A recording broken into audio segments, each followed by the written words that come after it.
How's it going, everybody? I'm DJ Moore, and I'm here to talk to you about why is it important to take care of your personal finances. So everybody knows that with personal finances comes with a great responsibility if you do it right.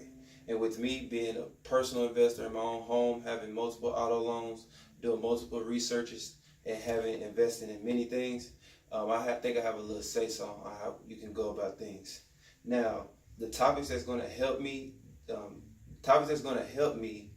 with this particular subject is home loans, auto loans, and establishing good credit. So, with all further ado, let's get started.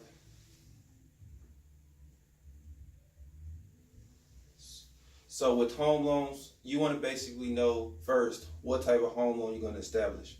Now we have VA loans that's 0% down. You have conventional loans that starts with 20%, or the famous FHA loan that starts off with 3.5% down. So you kind of want to do your research on the type of loan that applies to you, so that way you'll know everything that you would have to have in order to have the down payment and closing costs included.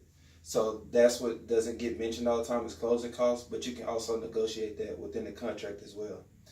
Also, home loans also build equity as well. So that way, once you put your money into the home and as you pay the principal down, you're going to know how much you're paying towards the principal, because the more you pay off the principal and when you sell your loan, that's the money you're going to get in return. Not the money that you gave in interest to the banks, or not escrow and home insurance, which is money that goes to either the county or money that's going to your home insurance. So you probably can be either insured, and also you're paying taxes within the county you're in as well. So that would include your escrow.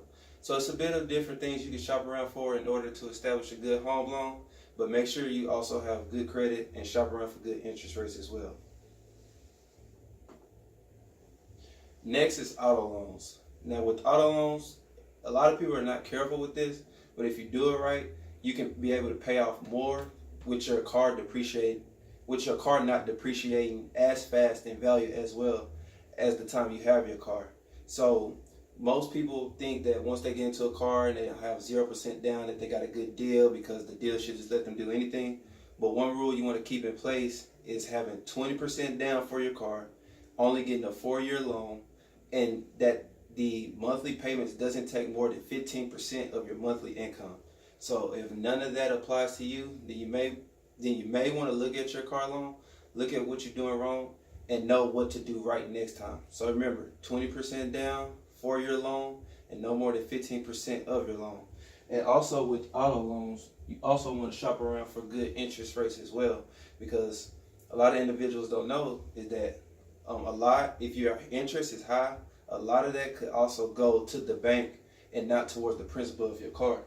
So if you look on this visual aid, you have a 12-month auto loan, you have 24-month auto loans, 36-month auto loans, and 48 auto loans. And you can see the interest rate on the side that has 2%, 4%, 6%, 8%.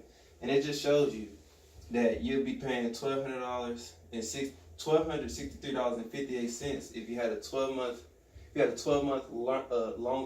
long-term length in months, And so with 4%, you're looking at $1,277, and then you get to 12%, you're looking at $1,332. And so you just kind of want to look at how much is being applied to the bank and what the interest is taken out from that home loan, so that way you'll be able to budget your finances a little better.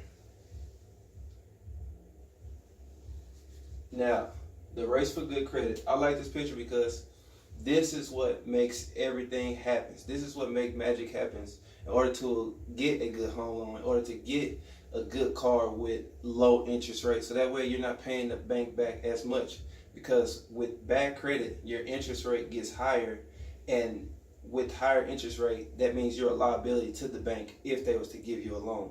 So you want to establish good credit by taking care of your major finances as well, like the home and the car. And when you buy something with your credit card, that you can pay it off in the same month. So that way you're not looking at paying something over time and get slapped in the face from high interest because you left it on your credit. So you establish your good credit by buying something with your credit card and trying to pay it off in the same month.